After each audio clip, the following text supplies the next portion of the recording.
This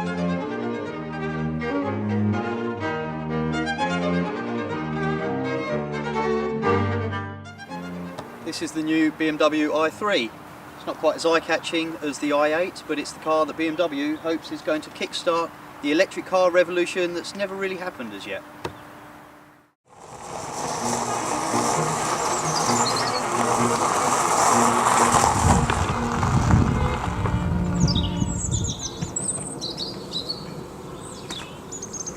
When it comes to charging, as long as you can find a bay, it's easy enough.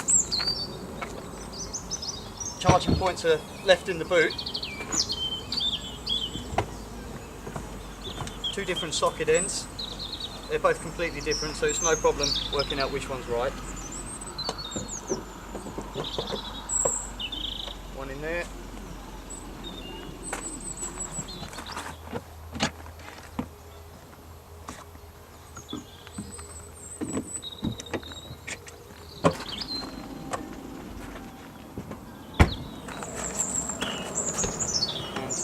There's a small screen you can see through the window.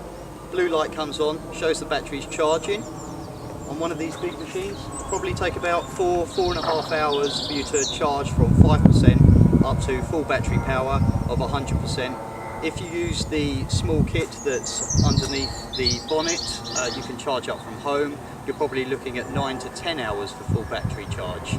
But once that's plugged in, you can head off and enjoy your day. If you close the door, use the lock, this is secure, people can't take it out or remove it, and your car is secure too, and you can have peace of mind.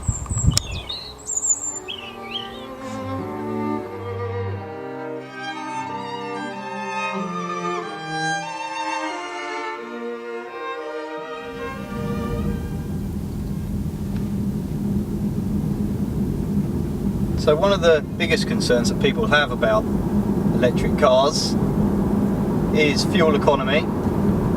We picked this up 100% battery power. We picked this up north of Guildford near Woking with 100% battery power, and we drove it back to Cowfold using up 25% of the battery power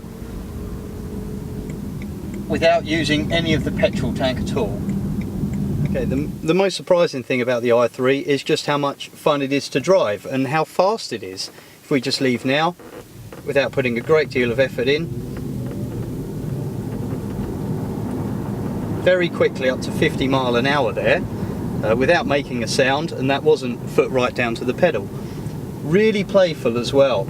It's kind of manages to get that fun that you have in the first time you sit in a golf cart and you push it to 15-20 miles an hour and you enjoy doing it.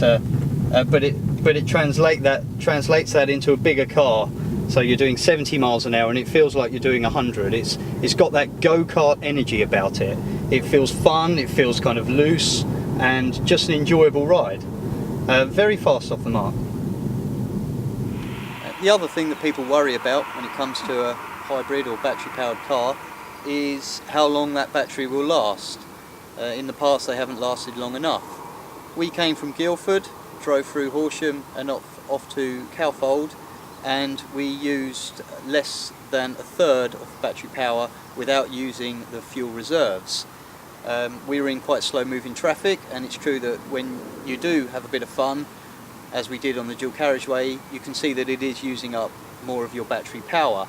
But we've been driving around for a few hours today, and we still have about 45% power, and still we haven't used any of our fuel at all. So whilst it's still not giving the economy in terms of the battery life that you might one day desire, it's certainly a big step in the right direction.